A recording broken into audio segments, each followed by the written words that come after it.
BlogTalk Radio.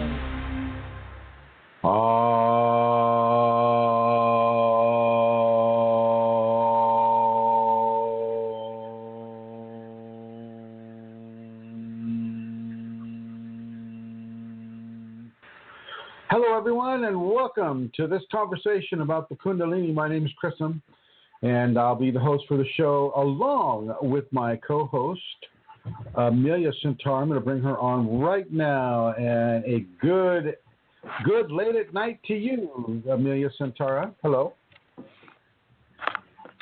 Hello, Chrism. Good evening, good night, Wow. Good afternoon, I think, to you. Is my sound okay? Well, let's ask the people in the chat room. Can everybody hear Centaur well? Can you hear Chrism well?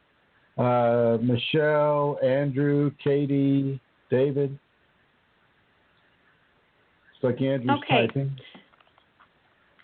So I'll talk and just say hello to everybody. I'm delighted to be here.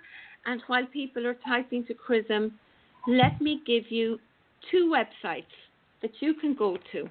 You can go to www.kundalinisafeties.com, or you can go to www.chrism-kundalini.blogspot.com if you would like to contribute, if you would like to make a donation to the work that is done by Chrism and Kundalini Awakening Systems. Anybody reply? Yeah, it sounds like people can hear you okay. So David said it's good, and Andrew said it's good, so that's good. Maybe it's just, I've got my ears are underwater or something. I don't know. Anyway, let's go ahead and begin the show. First of all, I'd like to welcome everybody who is in the chat room. Hello, everyone. I'd like to welcome all the people that are on their computers, on their smartphones, listening to the program. I'd like to thank everybody that are listening in the archives. People who can't hear it live, well, you can hear it in the archives. And I'd like to welcome you as well. Today is kind of a strange subject here. I'm going to go ahead and read you something that's titled Ego Work. It's written by a woman named Brooke Robertson, one of my dear friends and students. And she writes, Kundalini is not always roses and cotton candy. The divine consciousness uses many ways in which to give teachings, and not always are these ways lovely, sweet, and coddling. And this idea flies in the face of what most people in society think about what divinity is. And this is really, I'm stopping reading right now. This is so true. Divinity reaches right past the societal norms that we're used to operating from. It reaches right past our ideas of what is right, what is wrong, what is appropriate, what is inappropriate. And really, some of these very, very strong core issues are buried so deep into the psychology of your soul that you cannot use mundane, contemporary types of applications to loosen them. And she will literally, and I mean by she, I mean the Sacred Mother, the Shakti Kundalini, the Divine Feminine, she will literally use many forms of manipulation, many forms of force in order to really pull some of these inconsistencies out of your equation. And one of the ways she does this is she will press you. Now, pressing in the old 1600s lexicon meant placing huge boulders on a person's chest and literally pressing them to death by the weight of the boulders. And she's not quite doing this. She's not quite doing that with you, but she's pressing you into wherever you are, into your chair, into a couch, into your bed, into your car seat, wherever this is occurring. She's pressing you if you're laying on a blanket outside. She'll press you so hard that you cannot get up, you cannot move. And while that pressing is taking place, she will go into your system and she will begin to forcibly dislodge some of the activities that are contributing to the Granthi knot, the Vishnu Granthi, or the Rudra Granthi, and any of these various areas on the body. Just a second. I have two giant dogs here, and one wants to pull the blanket up. And Nara, stop chewing on the blanket. Thank you, honey. Anyway, so it's very important for people to understand that you don't always get a choice in this. You don't always get a choice in it. She will press you into whatever you're doing, and in that pressing, she will begin to do overt, forceful work upon you and your system. And it's not always easy. It's not always easy, and it typically isn't what I would call pretty. Okay. Sometimes she'll use the vomiting mechanism that we have, within our systems that allows us to vomit out that which isn't agreeing, say, with the stomach or some of the other areas. She'll use the vomiting factor to begin to actuate a level of cleansing upon the system. And so you may find your Nara, you may find your fifth chakra getting a workout. You may find your fifth chakra getting a workout. I like to have the dogs present here, just as an aside. I like to have the dogs present here because I really feel the wildness and the Shakti moving through them. But because Inara is still kind of a puppy, she needs some direction, and she gets it. So my apologies if these interruptions cause you to have a confusion. So the fifth chakra, because it is includes the mouth, includes the nostrils, includes the basically everything under the third eye and everything above the neck. That can get a workout. That can get a very, very powerful workout. And so it should. I mean, this is part of the mechanism that we use. If you look at any of the shamanic societies, some of the primitive shamanic societies, they understand this. They understand how the Shakti is working in these areas. And the shamans themselves will initiate vomiting techniques. As we've mentioned on the show here, the ayahuasca induces a purge through the vomiting as well. But this is different than that. This is something that digs so deep into your soul and pulls out such a strong blockage, a blockage that literally has a life and a consciousness of its own. And so it's not coming out willingly. It's fighting. It's fighting. It's moving. It's wriggling. It is not coming out cleanly. And, it's putting up a fight. You can feel this. You can feel this.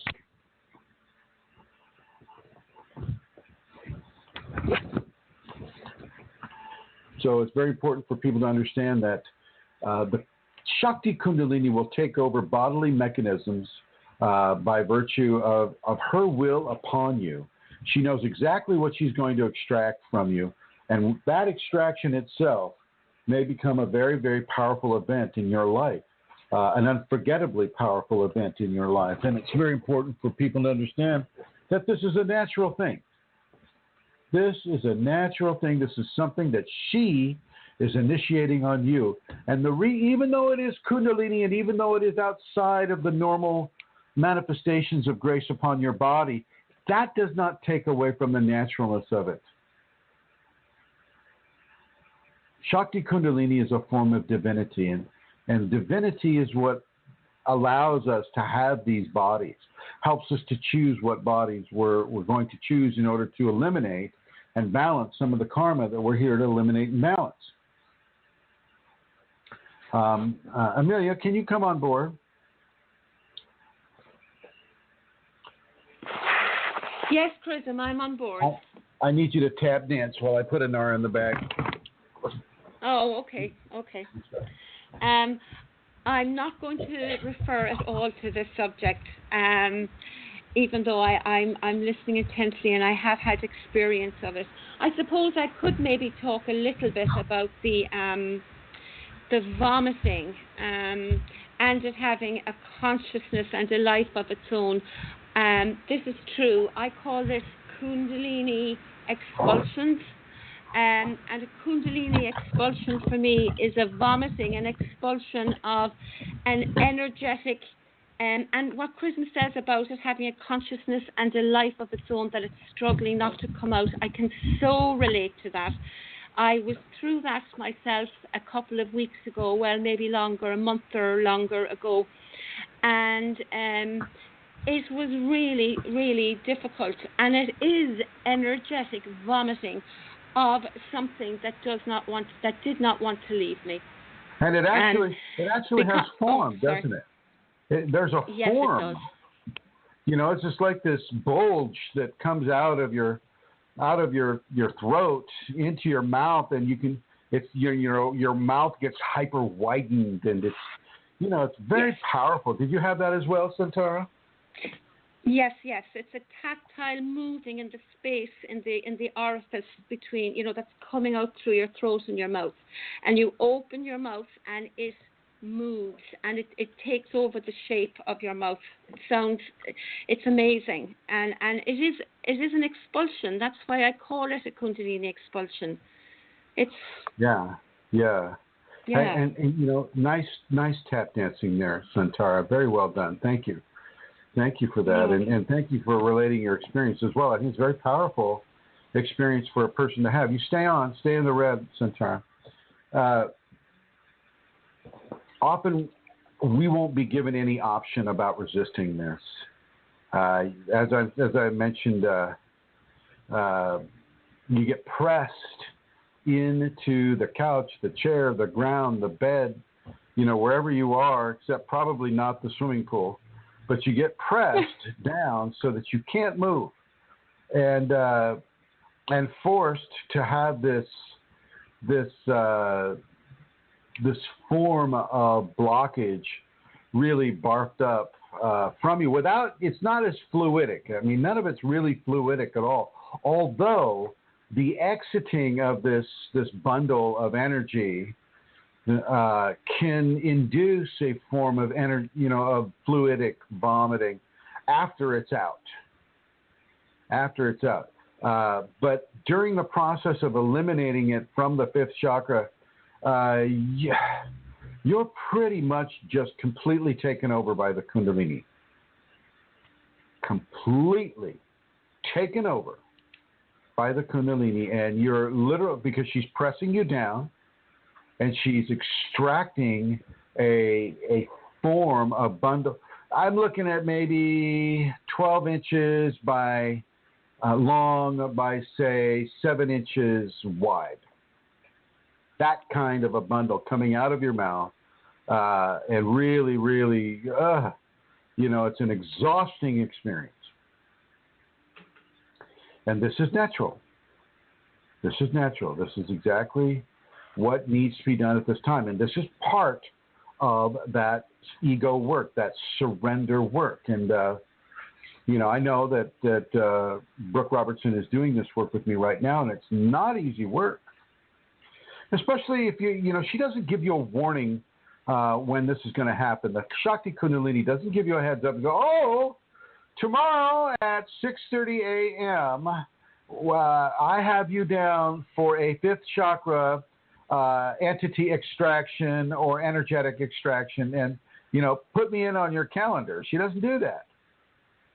It just comes. Sometimes a mantra can just trigger it. You'll get the first few lines of a mantra out, and then boom, that's all the permission she needs, and there she goes. She comes right into you. Or you'll feel it coming in waves from a distance. You'll feel it coming in waves, and those waves will increase and increase and increase and increase. And finally, you're pressed to the floor. I'm just going to use the floor. You're pressed to the floor. And she goes in and she begins that extracting process. Your mouth does hyper-widen. Your breathing is interrupted, but not in a way that causes you to asphyxiate or anything like that. she would never let that occur. She takes control of the oxygenation of your body. Let's just put it that way. She makes sure that your body has all the oxygen it needs, all the life force and energetic forces that it needs to do this work. But, you know, she takes it over. She takes it over. And your best recourse is to just surrender. Surrender completely. And Michelle Ranger says, I think she says I felt that this morning doing the nostril breathing. Well, there you go, Michelle. So you know a bit of what I'm talking about here. And this goes, I won't say that every single person has this, but I do. My intuition is telling me that the majority of the people with actual activated or awakened Kundalini have this. Now let's talk a little bit about the activated versus the awakened Kundalini. This can happen in the activated state or the awakened state. It doesn't, a lot of people think, well, I'm no longer in the activated state. I'm in the awakened state, so I'm beyond all of these things. Well, that's just not true. That's just not true. Our karmas are very, very different, and our karmas will push us into specific activities in front of the divine infusion or behind the divine infusion, the activated state or the awakened state. Either way, a person is going to be placed into this position, and they're going to need to initiate strong surrenders. Sometimes people can't do this in the activated state. They're not strong enough. They don't have enough trust. They don't have enough understanding of the divine. And so, their fear level would go so strong that it might damage some of their process. And so she won't do that with them in the activated state. So the spinal sweep comes up. The person is definitely aware that, oh my God, this is a real deal. This is a different thing. I've just become at one with everything. Well, yeah, I think I can handle, if they come at it from a conscious standpoint. I think I can handle this now. And she will choose the time, and she will choose the place, and she will put you down and press you and pull out these aspects of your karma that no longer serve you. Karma is there for redemption. And if you've already found redemption, then that karma no longer needs to serve you. But sometimes an entity or the karma itself will form a consciousness. And that consciousness can remain within you, even though you've already redeemed the karma. And she is pulling these excess levels of entity infestation, or you might just want to look at it that way. Look at it as karmic infection, you might say. She's pulling out the infected mass in order to get that out of your system. And it's only there because it's been in the soul equation so long that until now it has been unable to get redemption. Now it does have redemption, and so she's able to pull out that mass, and she does it. And she's always been able to. I don't want to say that, I don't want to put any kind of a limitation on what Shakti can or cannot do. Divinity is unlimited in its ability to apply itself upon the human condition. But, she chooses the time, and she chooses the place, and she chooses the mannerism as well. And a lot of these issues tie into the Granthi knot, and the one that I'll speak of, the Vishnu Granthi, takes place within the thoracic region of the human system, which is from your neck down to the pelvis. This is the Granthi knot for the Vishnu area. And this has a lot to do with your ego. This has a lot to do with your resistance to change. This has a lot to do with your avoidance of pain and your avoidance of work and your avoidance of wanting to not have control over your situation. This is the part of you that rebels against being told what to do, told how to do what to do. And this is actually the hardest area for people to really work on, because it's so close to their own inner ideology and understanding of who they are, why they are, how they are, what they are, that they don't want to lose that understanding. They don't want to all of a sudden cast off the clothing of egoic consciousness, which they're surrounded with, all the time by all the sleepers around us. They don't want to cast off that clothing and all of a sudden feel like they're starting all over again. Not only that, but it's scary to not be in charge of your reality. It's not easy. And so as the Shakti comes in and does this, it's a very, very, very, very powerful level of surrender that must occur. And Michelle Ranger mentioned, she says, yep, I didn't surrender enough this morning and it stopped. Well, you're just lucky it stopped, Michelle. So Shakti doesn't require your surrender.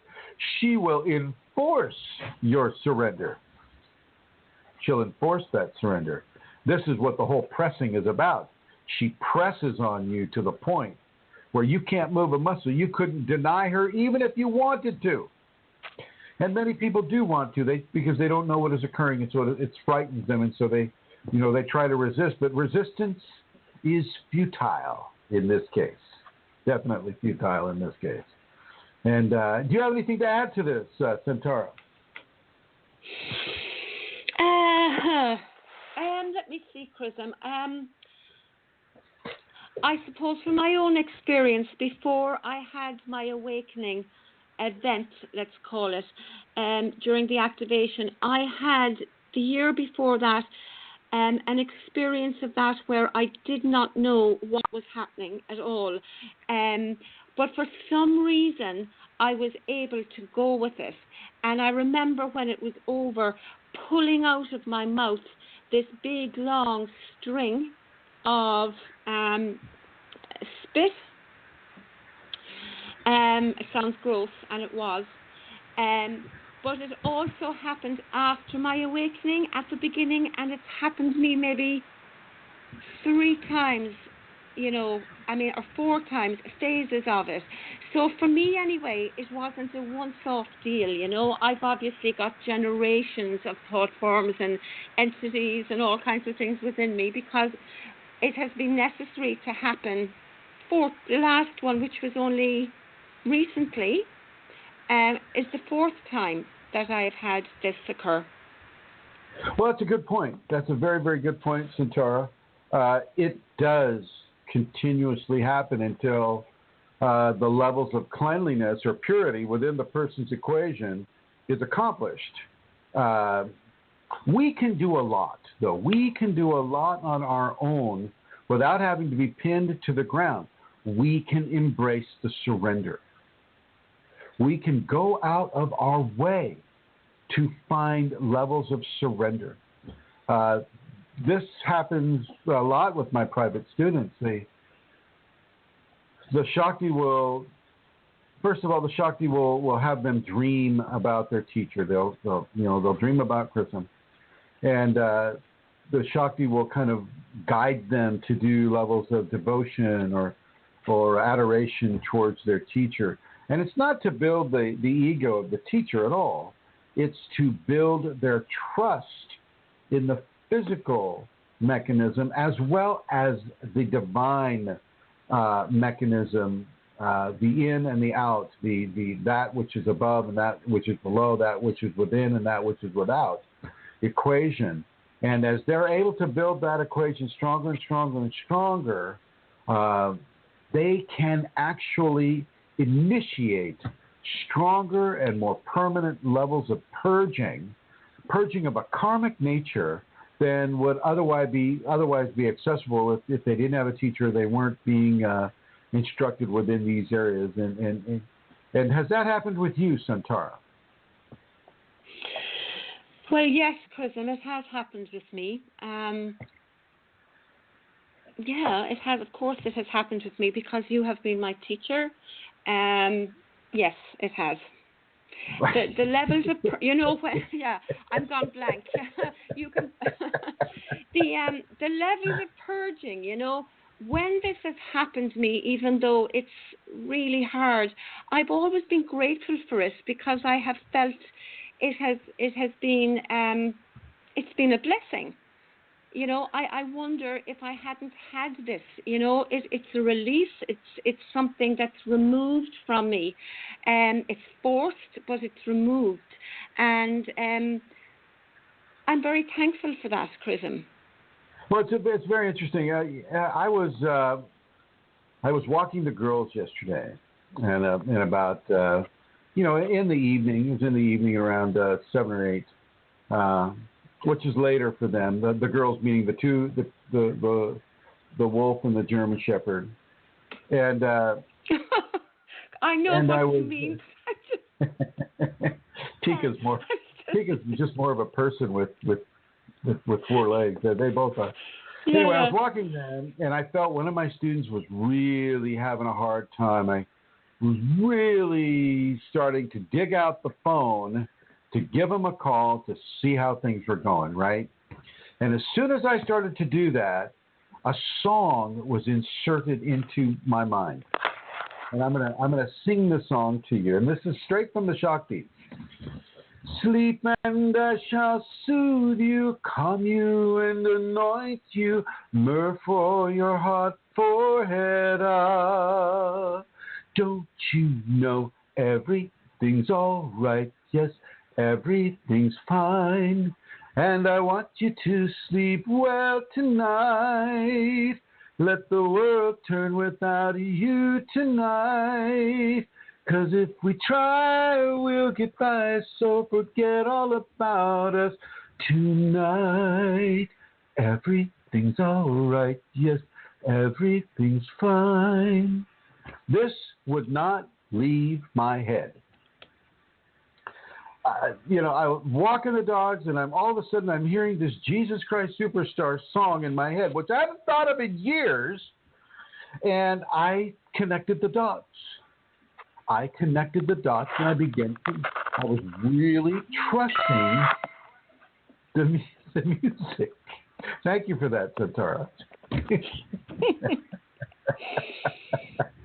Anyway, so there's a whole other angle to this conversation that I really want people to understand. Divinity is conscious, and she's around you, and she's with you all the time. She knows what you're thinking. It's the whole Santa Claus thing, right? She knows what you're thinking. She knows if you're awake. She knows if your thoughts are good or bad. So be good, for goodness sake. Seriously. It's It true. is not a joke. It is not a joke. The Shakti consciousness is very much aware of how you are, how you're doing, what you're feeling, what you're thinking, whether your thinking is in a positive, constructive vein, or if it's perhaps in a more destructive type of arrangement. And it's very important for you to understand that. And I know for some of you, you're going to feel, oh, God, like I have no privacy. Well, you don't. You don't. How many infants do you know have privacy from their mother? Well, that's what we are here in this state.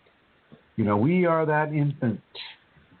We are that infant, and it's very important for us to understand that we don't have privacy from the Sacred Mother, from Divine Shakti Kundalini.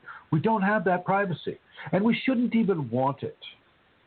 As a matter of fact, it just compels us to be worthy of the goodness that we want to have happen to this by the level of goodness and love and truth and honesty and tolerance and patience and helpfulness that we give to those around us. So are we also opening up those receptive points within ourselves. And she is listening. She is listening. And you don't have to be as awakened as this person or that person or Chrism or Santara or Rosemary, anybody. You'll just be awakened to the point where you are. You're as awakened as Andrew is, or Katie, Manisha, Michelle, David, any of the people that have the Kundalini. That is the level of awakened that you need to be, and she will communicate with you directly. I mean directly. And for many, many, many people, she uses the music language. Not so much with me. I don't get a lot of the music language, but I did, yesterday. I did get that music, and I was able to connect the dots. I was able to discern what she was telling me, and I did not call the student. I let the Shakti do what she needed to do, and she did indeed. She did indeed, and I'm gonna go ahead and bring Rosemary Goliath's on here. Hello, Rosemary. How are you? I'm fine, Chrism. Have you ever had that happen to you? Has she been communicating with you? Not in that way, no. In what way, my dear?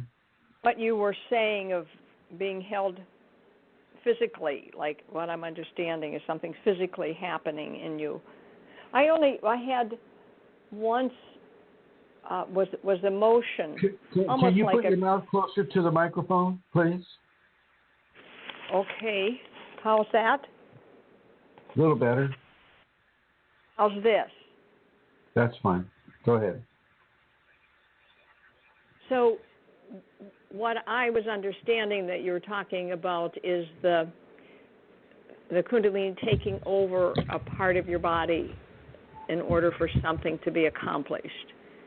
Yeah. Is that okay? No, I was listening. I'm not aware of those things happening.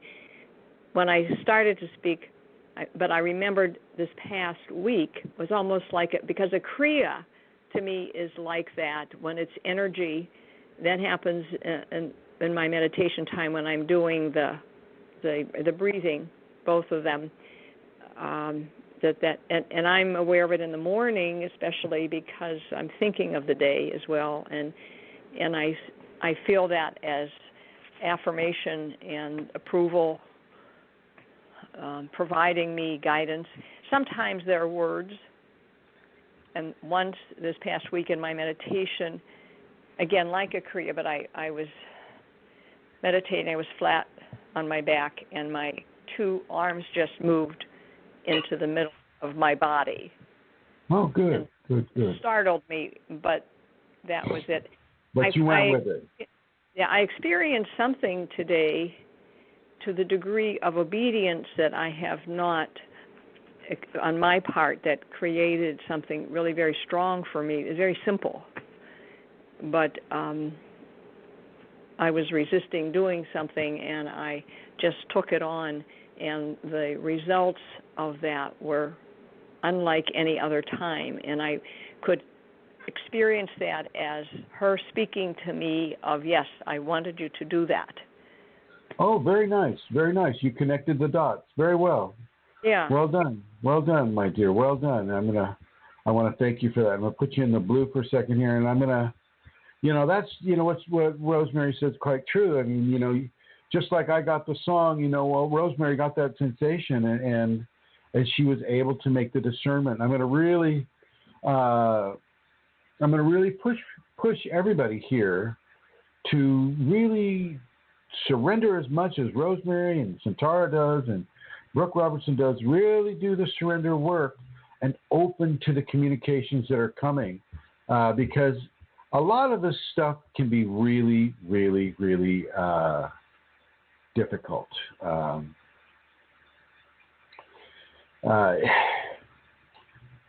We all have blockages. We have blockages. Many of them are karmic blockages. Some of them are blockages that we've just developed within our existence, how it has been for us to survive in this world. And the well-worn egoic understandings or strongly held beliefs of anything that it caused within us to develop that blockage. But for the release of that blockage, what about our strongly held beliefs of what is appropriate or what is abuse? Shakti will never abuse you. If you have a teacher that is working with the Shakti, that teacher will not abuse you. But there may be activities that like being pressed into a bed and having your breathing taken over and forcibly extracting a raw and wriggling bundle of energy that does not want to leave you, forcibly extracting that can be seen by people as abuse. That can be seen and that can be felt by people as abuse. And what are you just supposed to deal with? How are you supposed to deal with that, folks? Okay, how are you supposed to deal with that? what you're supposed to do, at least what I'm going to teach for people to do, is you must release in forgiveness the belief within you of actual perceived abuse or inappropriateness, and that you are releasing an aspect of your ego control in real time that is connected to fear and that is blocking you, not in just this area, but in other areas as well. And it's often not about the situation itself. It's really not about you getting pressed into the earth and having your breathing taken over and having this thing extract. Sometimes it's just about how you receive the treatment. How well are you receiving? How well are you surrendering? How well are you surrendering? What level of control are you surrendering and releasing? Are you letting the structures of egotistic rigidity be released in order to free up the qualities of the emotional, mental, and psychological bodies so they can be emptied out? Are you trusting that the Kundalini has given you the safe and perfect scenario in which to do that in? Okay? Very important for people to understand what is going on here. You are being literally, manually taken over by a divine force that is literally extracting blockages from an aspect of your torso, typically, that is occluding. It's occluding your progress. And so it's time for it to go. Just like if you had let's say you had some sort of a growth on your esophagus. You got a growth on your esophagus. And it's not esophageal cancer or anything like that, but it's a growth there that's pushing your esophagus closed, and you're not able to swallow your food the way you want to. And so they go in and they remove that growth. They remove that blockage. Well, the Shakti is doing the very same thing. She's just doing it a lot better, a lot more permanently, a lot more healthfully, and with a lot less wear and tear on the physical being. The wear and tear really is on the ego of the person. The ego that for their entire life has been in charge of body physical maintenance. And now all of a sudden is being pressed down, unable to move, unable to breathe the way it wants to breathe, and having this raw and wriggling 7 or 9 inch by 7 inch oval of conscious energy removed from it. It's not the easiest thing. And yet you must surrender to this.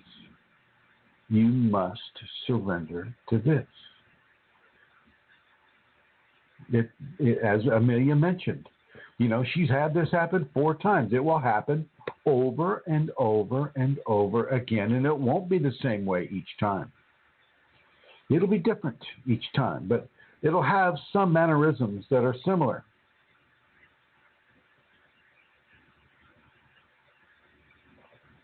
It's important for people to understand this.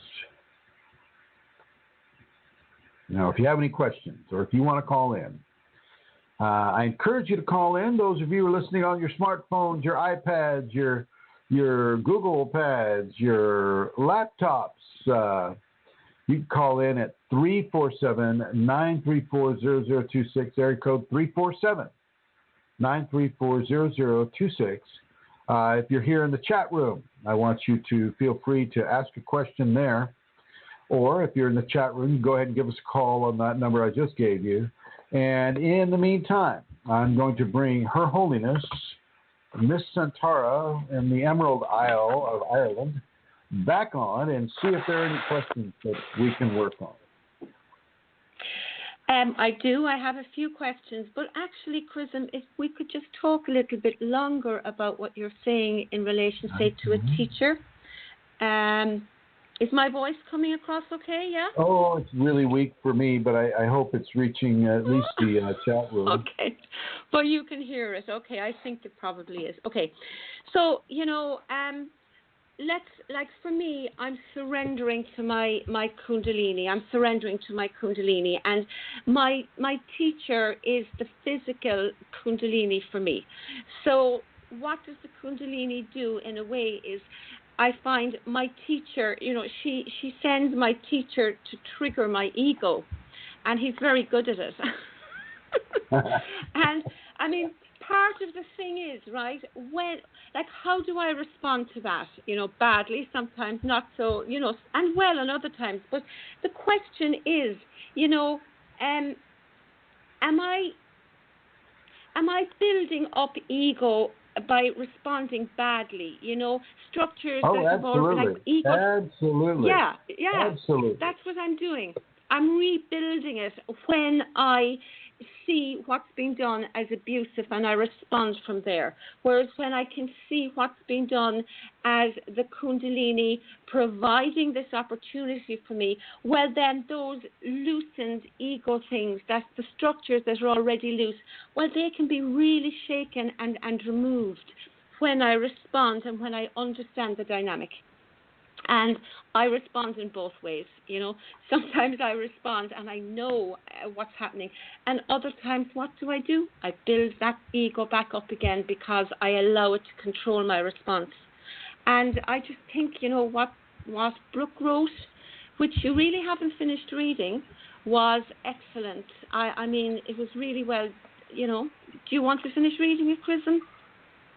No, because I've already kind of gone through it. Okay. Okay. And I kind of cherry-picked some of the things from it. And I just want to say that the weakness in your voice was not on your end. I went into my volume controls, and it was definitely on my end here, so my apologies. I can hear you perfectly. Oh, no worries. Perfectly. Oh, good.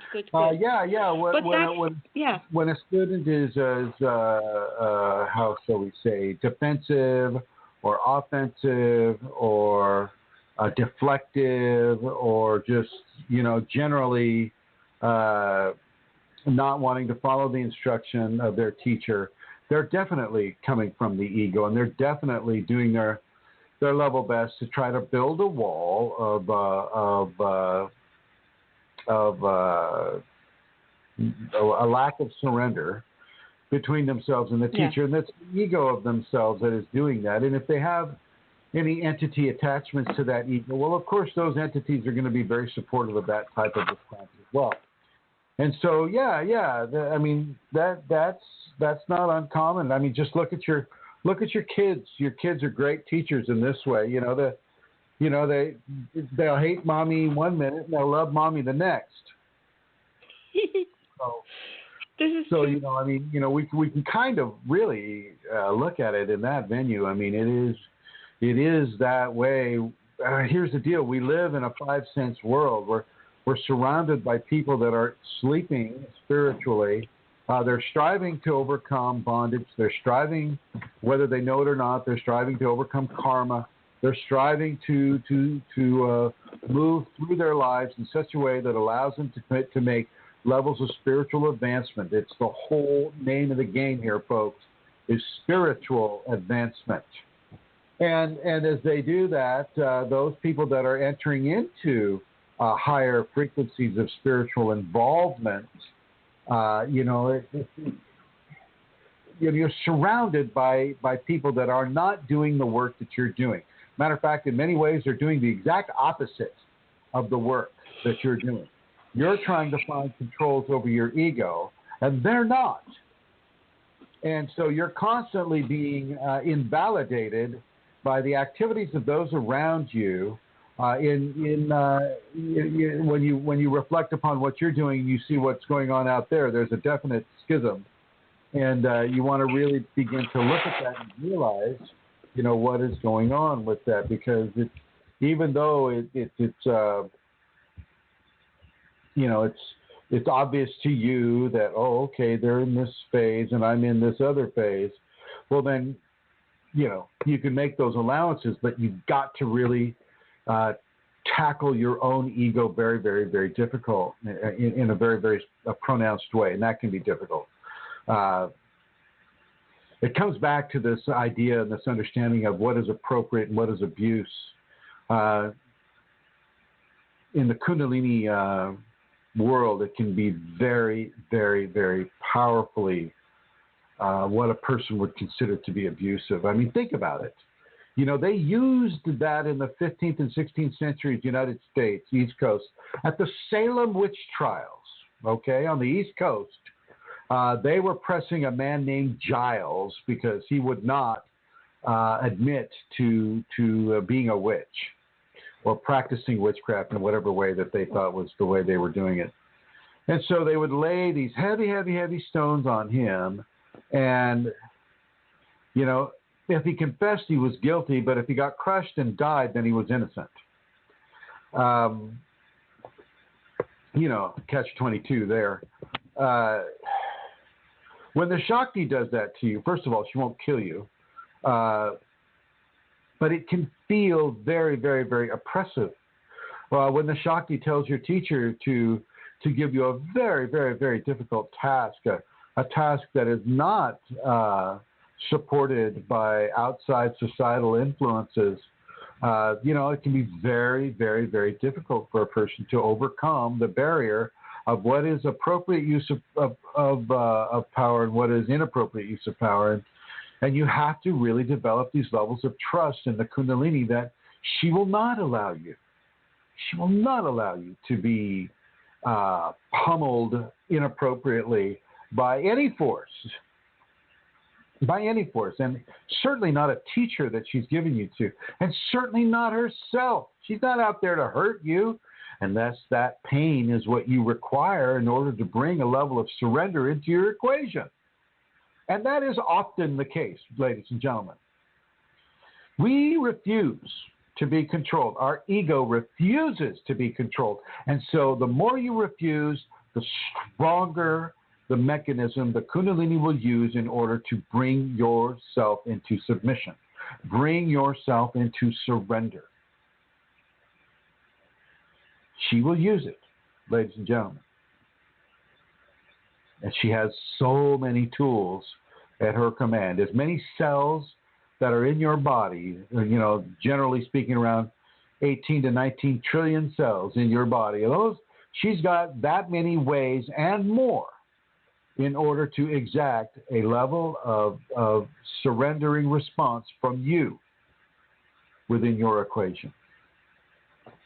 Just an FYI. I'm going to bring back Shantara here. Yes, thanks, my dear. Chrism.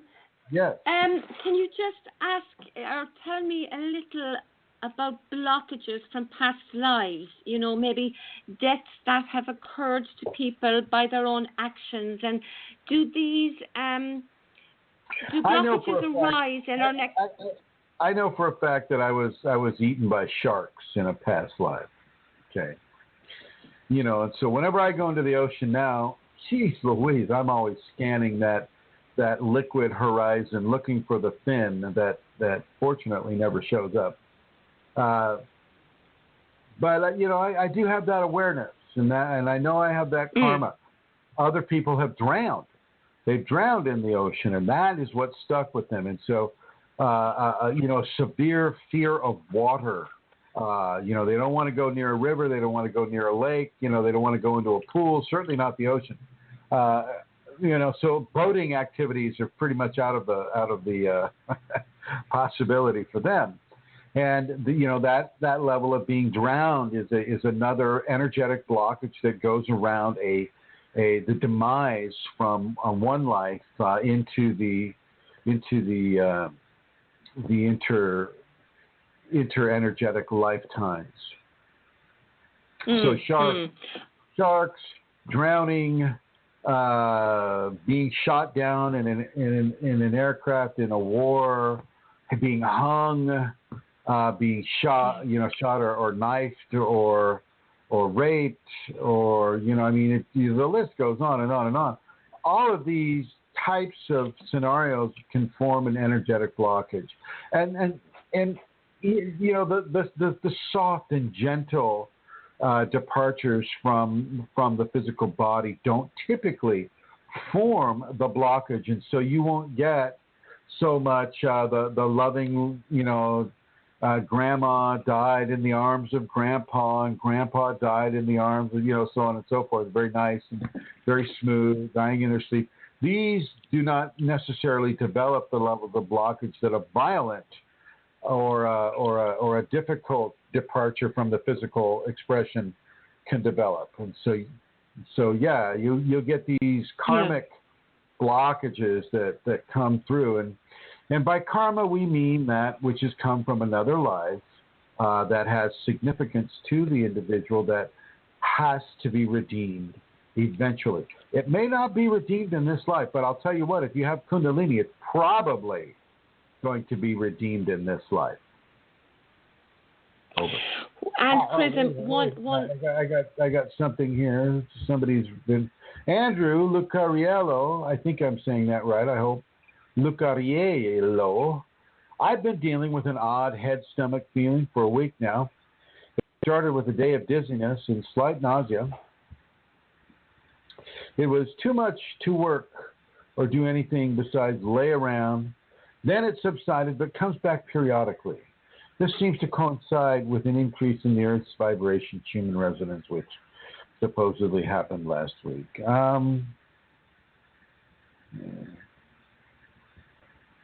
You know, and I'm not a real supporter of solar spots or sun spots causing people to do certain things, or certain phases of the moon causing people to do certain things or to feel certain ways.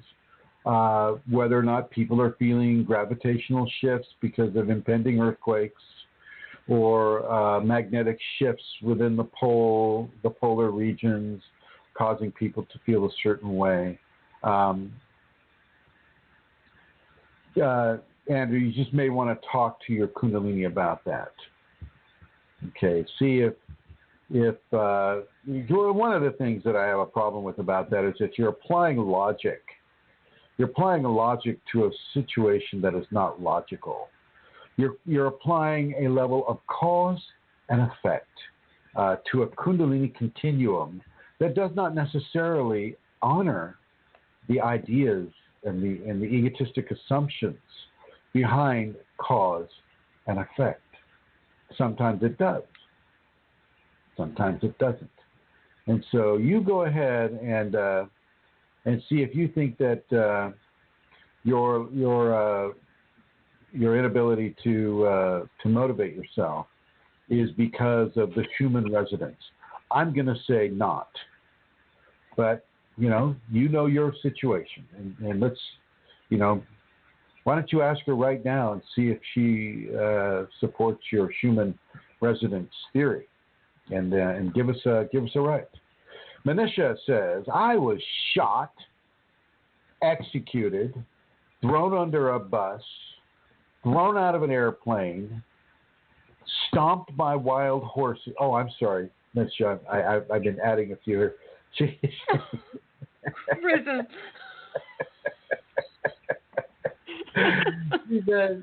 She says, I was shot, executed once as a Jewish woman in the Second World War, and had memories of this concerning a healing that took place in this life, a clearing of emotions with my ex-husband. I remember you telling us about that when I was in Germany, and that's very profound. The way Manisha is writing it right now is really not the whole story. It's actually an amazing story, and I'm gonna ask Manisha to write it out completely and post it on the Kundalini Awakening exclamation group. Manisha, I want you to do that. It's a very, very, very, very good story, and it's a very strong story, and it has Kundalini relevancy. So if you would do that, Manisha, write down in every detail, make it put it in a story, like you did with us, and it has to deal with. We were walking through one of the main areas of the Third Reich, the Nazi regime, in Germany through one of the buildings, and she said, yeah, they used to have sawdust over there to soak up the blood of the executions. And I said, well, how would you know that? And then she went ahead and told me the whole story. Or sawdust or sand. I forget which way it was. But yeah, very, very powerful story with that. And definitely something that would resonate from life to life, especially she was given a contemporary update with the people involved. I mean, what they did in their next life and things of that nature. And she's saying right now, she says she couldn't touch the walls of the Reichstag. I'm not quite sure how you pronounce that, because of that. And if you look at the Reichstag, which is that's the building, the big building where Hitler gave all his speeches. If you look at the building, even now, there are bullet holes all over that stone. You can see the machine gun holes in the walls of the Reichstag right now, and yeah, very profound experiences happen there for sure. Amelia, please continue. Well, I was going to ask you about violent deaths, the difference between accidental, let's say with sharks, and murdered, people who are murdered, because I know I was murdered as well. I was going to ask you about blockages. Would there be would that be very different in this life? Would there be different fears?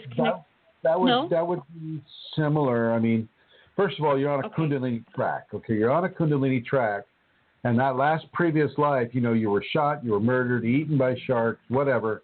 Oh, by the way, and walking the plank and being pushed off that plank into a bunch of waiting sharks is murder, too. Not accidental. Is that what happened? No, but I mean, you don't want to assume that sharks are accidental. Okay.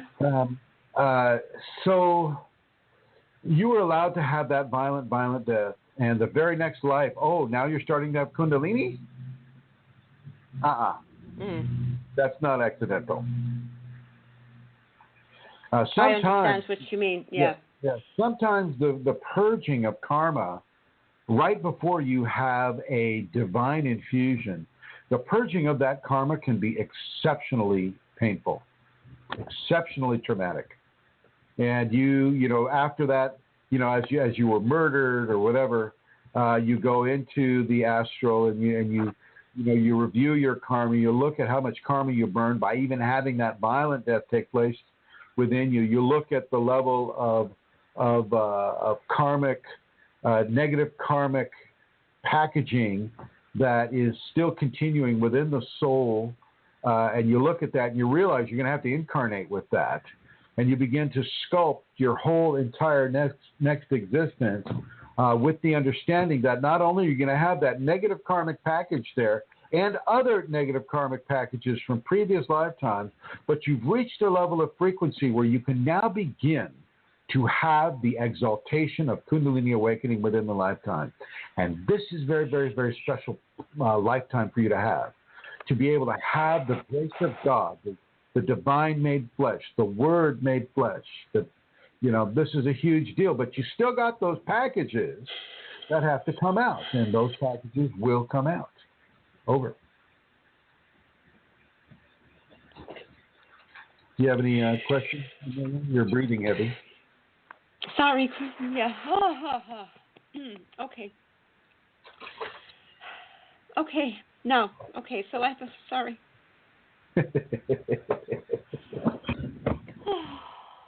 Okay.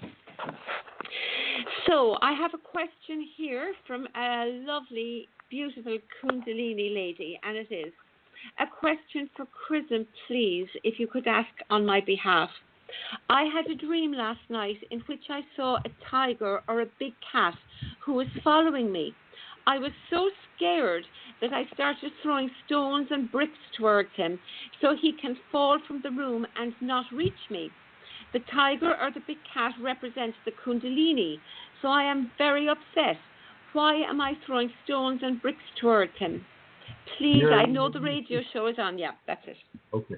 It's the ego in you that is throwing the rocks and the stones. The ego knows that the Kundalini represents its lack of control over the physical system. And it also has that primordial fear of being predated upon or being eaten alive. What you need to do is you need to really begin to associate the big cat, the tiger, the panther, the leopard, the jaguar, and maybe get a stuffed animal with that represents one of those creatures, and begin to really associate the creature with the Kundalini rather than associating the creature with being eaten alive. Okay. And that can really help you with that as well. A lot of people that have arachnophobia, it's the same deal. You know, you don't like the spiders, and yet the spiders that Kundalini brings to you can be as big as a vehicle, like a Volkswagen. And you're going to run from that, as you know people would do. And so the scenario is that you begin to look beyond the egotistic understandings and attitude of what it is to be prey or predator, and really look into the understandings that Kundalini comes now to the individual who is ready to have the Kundalini as the big cat, as the wolf, as the spider, as the giant snake. And these are not to be feared. You are no longer to be afraid of these top of the line, top of the food chain predators. May take a while. I mean, the first time I saw a spider the size of a lampshade, it scared the heck out of me. I leapt from my bed so fast and so furiously, the covers were still in the air, and I was 15 yards away. I can relate.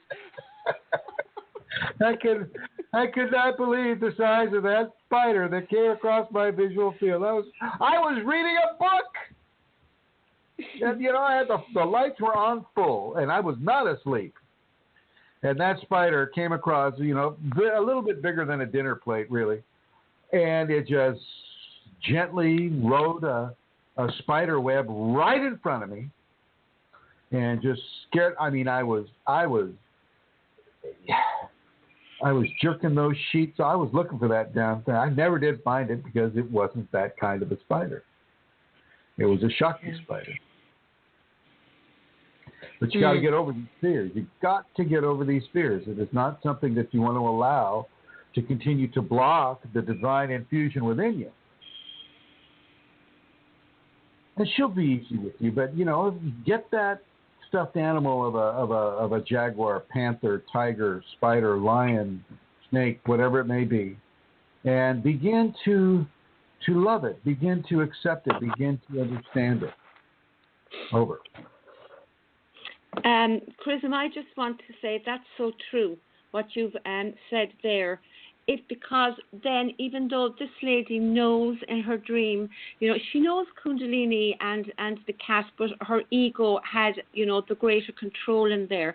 But really, because I've done it, it's a cat, if you have your panther, if you have your spider, and you consciously, stroke it and, communicated with it as a symbol, as a symbol of the Kundalini. It makes a difference. It does, because you've got used to it and your ego is watching it. So I think that's great, and I just wanted to emphasize it because, somebody might say, oh, for goodness sake, that's silly, but it's not. It's so not. Anyway. It's so not. Yeah. So the next question also is not on the group's Chrism. It was sent in for you privately. It says, can we give healing for a departed soul? Say again? Can we give healing for departed soul? I'm assuming a dead person. Sure, you bet. Over. Okay, next question is...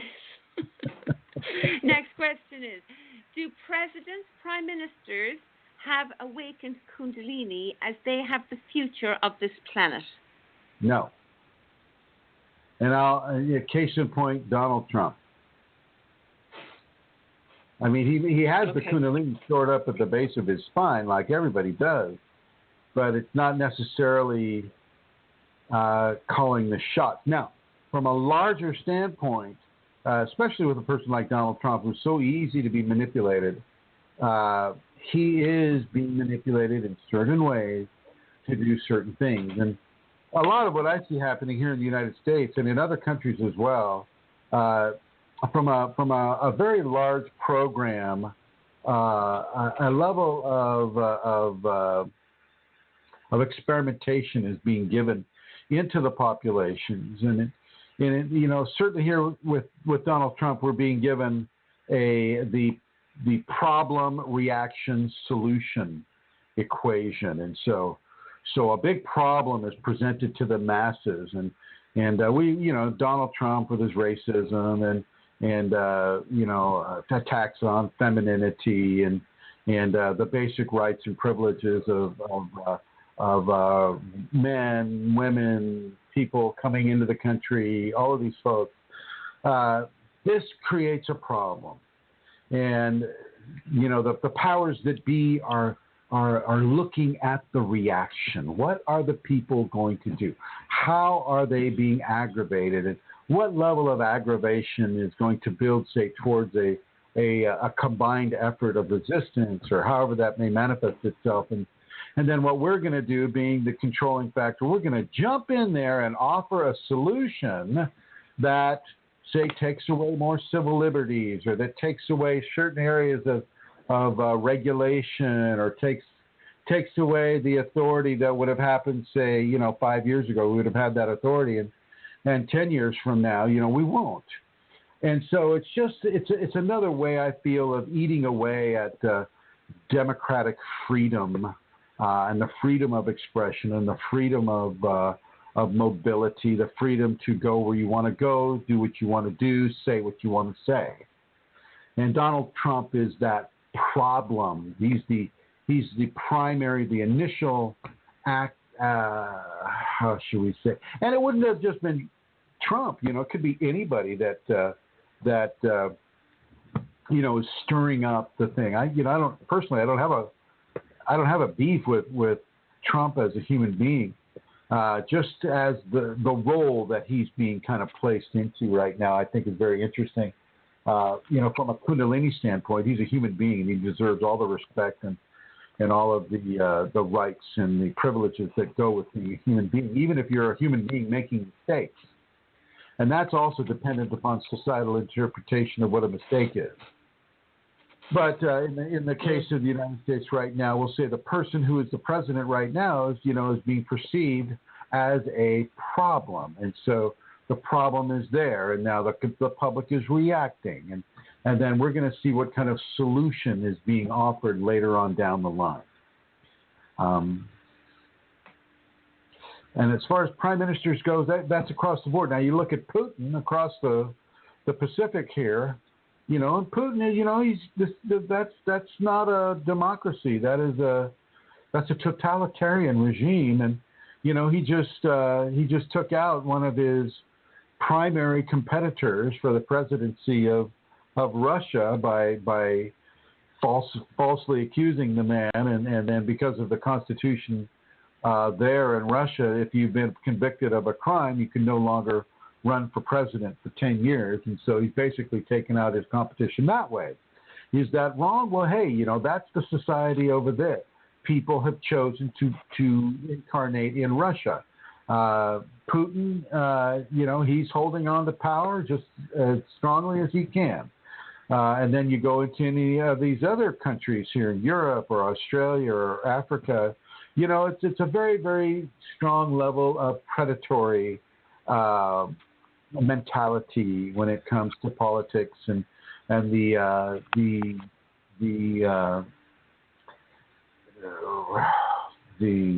capturing power and position, or taking away somebody else's power and position. So are they being controlled by Kundalini? I would say not by their own Kundalini, but by the divine around them. Yes.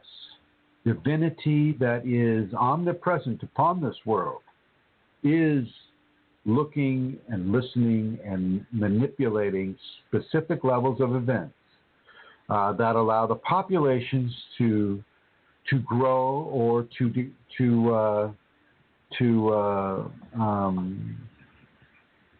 recede in their growth or to go back into levels of ignorance. There are many people here in the States, they see that the current president is bringing to the fore levels of ignorance that supposedly this country had overcome in the past, but obviously not, because if that were the case, then these issues would not be so easily acted upon.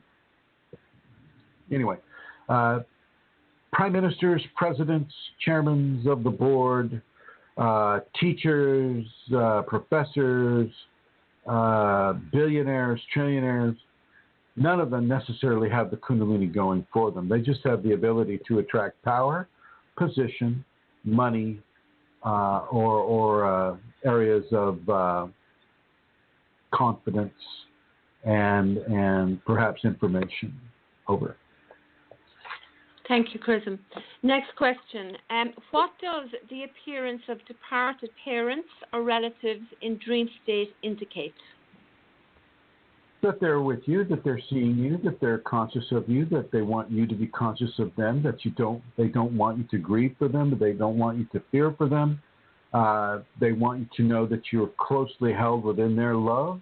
If it is indeed in a loving way that they're appearing in the dreams. If they're not appearing in a loving way, then that there's still some work for that soul to do. Typically, though, if a parent or a sister or brother has some sort of a bad scenario, they typically will not be allowed to attack you spiritually. And if they do, well, then you can take certain steps to eradicate that attack. But for the most part, if you see your departed loved ones, looking at you in a dream or interacting with you in a dream, it's perfectly all right. It doesn't mean that your Kundalini is activated or awakened. This happens to people all over the world all the time. This is a manifestation of grace. Grace is allowing you to understand the fact of the continuation of consciousness after the corporeal demise. Over. Could they be symbolic of something as well, Chrism, or they could be, but I mean, without specific examples, it would be hard for me to speculate on that. Yeah. Okay, thank you.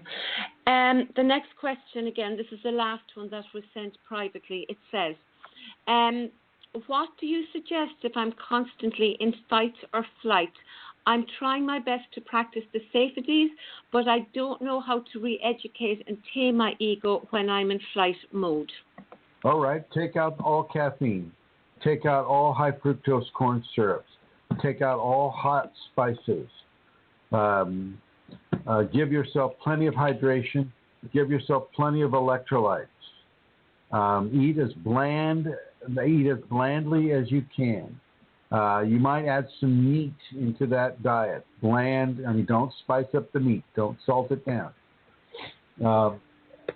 Give yourself some grounding opportunities like really hard physical exercise, really strong athletic workouts, if you will, running. Ground yourself, sit next to a tree and feel the tree connect its roots to the base of your spine. There are many things that you can do to begin to take out the fight or flee syndrome within you. If you're smoking, do your very best to stop smoking, although I must say that Kundalini people are sometimes allowed to smoke.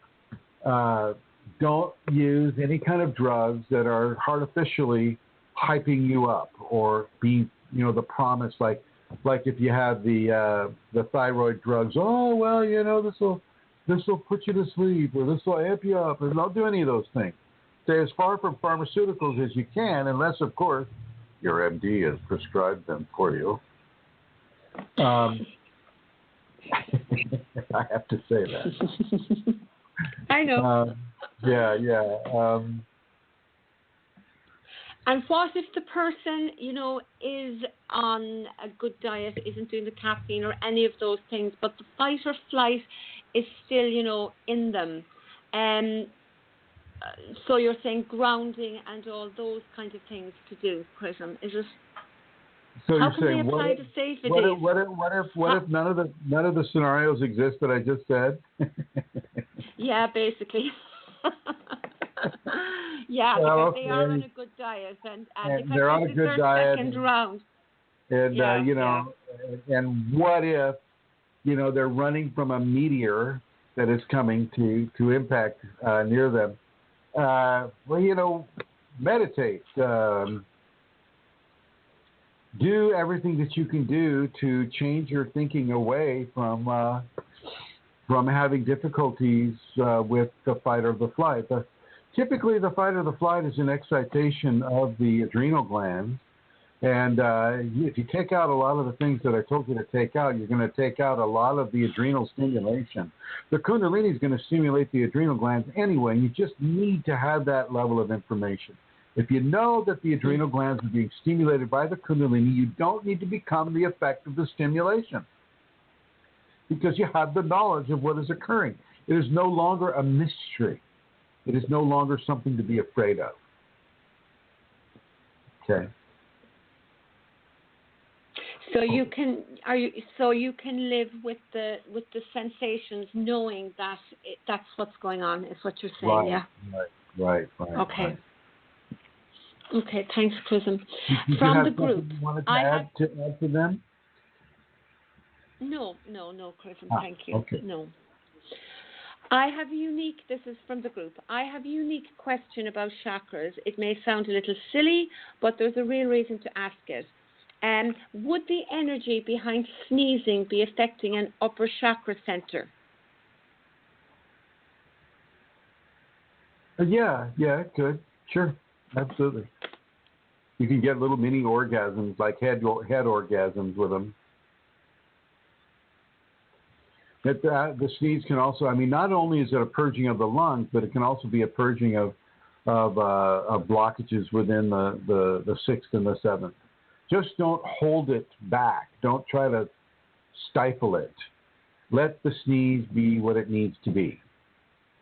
I don't care. They've measured the fluid coming out of a person's sneeze at around 350 miles per hour. Let that be the case. Don't try to hold it back. But it can definitely have an effect upon the upper chakras and the lower chakras as well, not just the uppers. Over. Thank you, Chrism. Now, there was a question a few questions on the group. It was about Christ consciousness. Okay, go ahead. So I'm going, rather than read out the whole thing, I'm going to ask, will I read out the whole thing? You decide. You discern. I just ask a few of the questions. Basically, this person has been bothered, is Kundalini equated with Christ consciousness? She suggests that Jesus did not promote reincarnation, and she asks the question then, was he fake? Is Kundalini evil in nature because of the references to the serpent? Kundalini is incredibly destructive. I'm trying to make sense of it all. The Bible extensively, she's read the Bible extensively, and it doesn't match up with Kundalini. Could you comment on that, please? The Bible's been rewritten about 1,000 times. Ever since the Council of Nicaea, which is when, a bunch of the elders from a lot of different belief systems got together and decided what was going to go into the King James Version of the Bible. And even then, that happened, I think, in around the 4th or 5th century after Christ, and the King James Version wasn't written until the 15th century. So about 1,000 years went by, and so a few other stories were taken out of the Bible. The reincarnation taken out of the Bible. Women as apostles. Are you blowing your nose? Really? No, that's you. It's coming from your side. I'm going, what's he doing? All right. let me just blow my nose into the microphone. The Council of Nicaea. So about 1,000 years passed before King James, ordered his staff to begin putting together what we call the King James Version Bible right now. Female apostles were there. Reincarnation was there. A lot of the stories that you'll find in the Apocrypha and in the Jubilees and all of that stuff were there in the Bible. They weren't relegated to a separate book. It was all part of the same book. And so, for a person to read the King James Version and go, oh, that doesn't match up with Kundalini, they're kind of a narrow-minded approach, really. Why is the Bible the answer to all questions spiritual? I don't know. I know this person has the Kundalini. I know that she's coming from a very narrow window of Kundalini questioning. I can see a Kundalini thread going through the King James Version, even as it's written today. I can see Kundalini awakening understandings, Kundalini activation understandings. In the words of Christ, these things I do, you can do and more. All these things I do are of the Father. It just goes on and on and on and on and on. And I don't understand why a person would.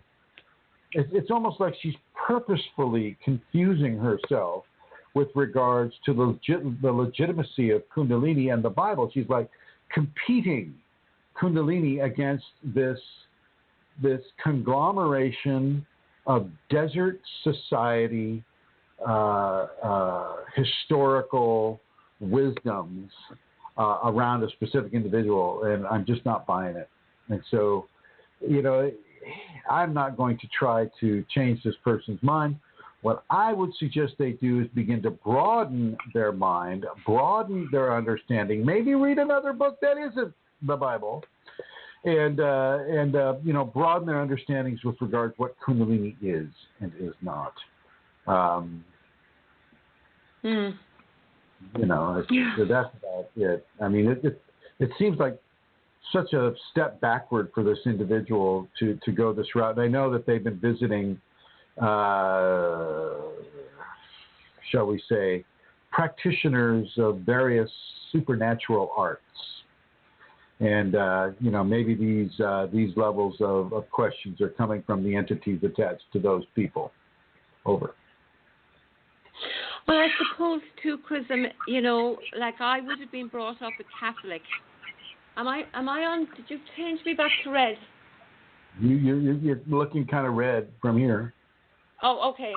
You finished blowing your nose, and I thank you for that. Thank you. Okay. Well, I suppose I was going to say, there's terrible noise coming. Is that you? Seriously? No, I am holding absolutely still here. Okay. Well, I suppose, I grew up as a Catholic, and that's the way I was raised. And so, I was brought up to, Satan, devil, serpent, all of that sort of thing. And so, like when I experienced Kundalini, of course, my conditioning and my beliefs even when I went further into it, initially, it went out the door because I could not, I just knew that what was happening to me was the divine upon me and within me. But then further down the road, a couple of months into it, definitely my ego, not even my ego, my conditioning kicked in, and I began to become, I began not fearful exactly, but I started to question, was I definitely going down the right road, or because it was so different to the conditioning and all the symbols and stuff. So maybe she's just there. I don't know if she's a Christian she must have a Christian background. No, she so doesn't. Maybe she I don't know. She can just be, asking from a Christian standpoint. The Bible. A biblical standpoint, Oh, well, like if I that's said, the case, she's- that's she's- different, she's been Chrism. That's visiting- just argumentative. Yeah, exactly. She's been visiting Yeah, these practitioners of certain spiritual techniques and the kind of stuff that I like to avoid. And then I suggest people avoid, certainly people that have Kundalini. But she's ignoring my advice, and she, which she is perfectly free to do. And, she is, having these questions that are really superfluous to her scenario come up for her. And like you say, it's just like being argumentative. Yeah, that's intellectual. That's different to somebody having something coming up because it's from their background and it's their conditioning. It's a very different thing. Yeah, okay. I won't talk anymore. I go on to the next question then. Okay. Which is... Okay, actually, this is probably the last question. There weren't that many this week. This question, again, it's a long one, but it was a person who was having, during their meditation, they were having chakra experiences, and their dreams were being related to Kundalini. And then they took a new job, Chrism, and they had to cut their hair, and they had to, go into a big, steady schedule. That's very hectic. And so they stopped their practice, and they haven't had any Kundalini or spiritual related experiences. And they are wondering why that is. Did they imagine it, or in the first place, or, can a busy person have a spiritual Kundalini experience? Right. And so the Kundalini knows that they've just had their new position given to them, and she knows that they had to cut their hair, and they don't, the time to have the spiritual practice is still within the determination stage. When can I do this? How do I do that? How do I fit it in?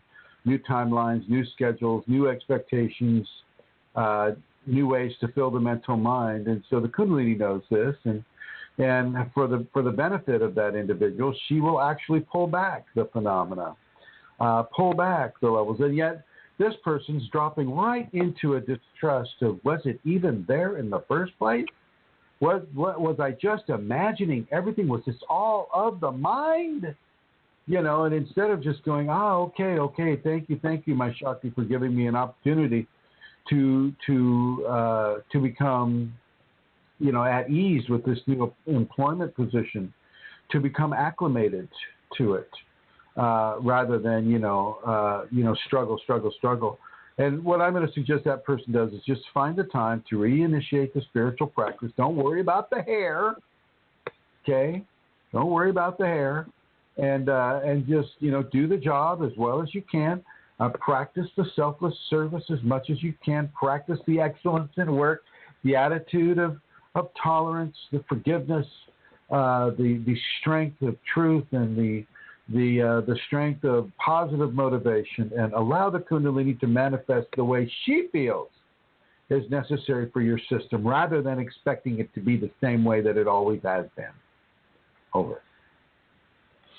Thank you, Chrism. Yes, that is the end of the questions, and we have a half an hour to go. Thank you.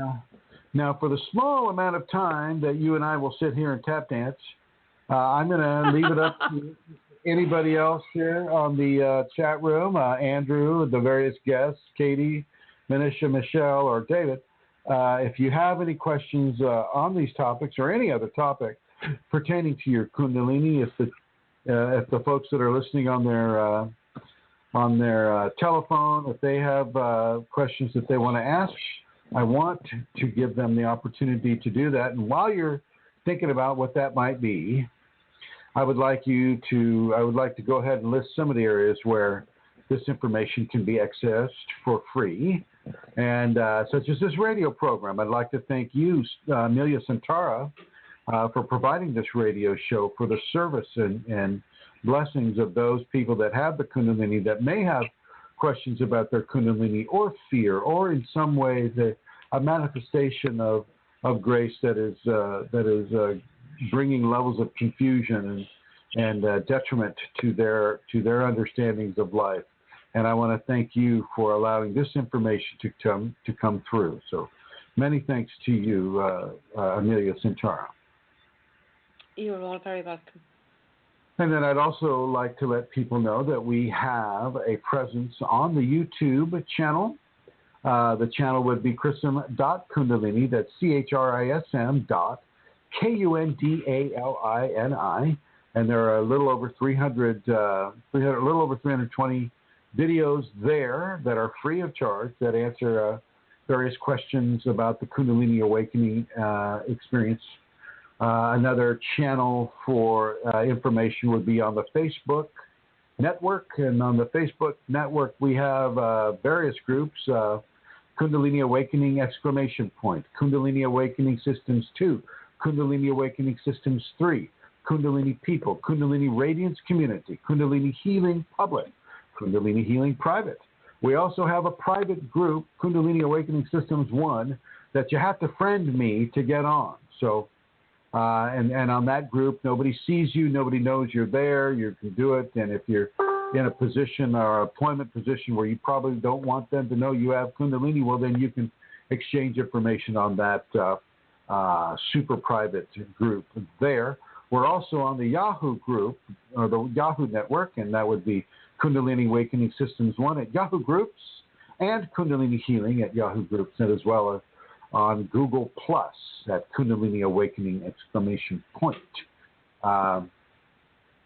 And I think Amelia, at the beginning of the program, gave you the various blogs. There are about 5 or 6 blogs, and so if you see, just look, realize there are 5 or 6 blogs, and the ones that she gave you to should point you to the other ones too. Within that understanding. Do you have any last words that you'd like to say, Amelia? I would just like to remind people that there's a seminar coming up in September. Now, that's months and months away, but Manisha, who's there in the chat room, Manisha is now taking names, but also taking deposits. So if you'd be interested in coming, please contact her on Facebook. And it is the 15th and 16th and 17th of September, and already people are joining that. So I'd just like to say that, and thank you to everybody for listening, and see you all again next week. And I too would like to extend my gratitude and thanks to Manisha for organizing the last German Kundalini Awakening seminar and the current German Kundalini Awakening seminar. I look forward to your story on the group there, Manisha. I'd love to read that. I'd also like to thank Rosemary Goliath for her many contributions for the seminars in the great state of Minnesota, as well as Katie Paulson Galerno for her assistance, and Joey's also for her assistance with these with the seminars that Rosemary and the Minnesota Kundalini community have been putting out. I'd like to thank you, Centaur Kundalini, Amelia Centauro, for the many Irish seminars that you have organized and brought into fruition here as well. And we're doing our best, folks. We're doing our best to get this level of truth out. Looks like Andrew Lucariello is typing.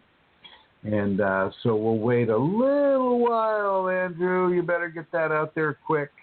I'll tap dance for a little while. You got some tap dancing? Okay. Actually, I have.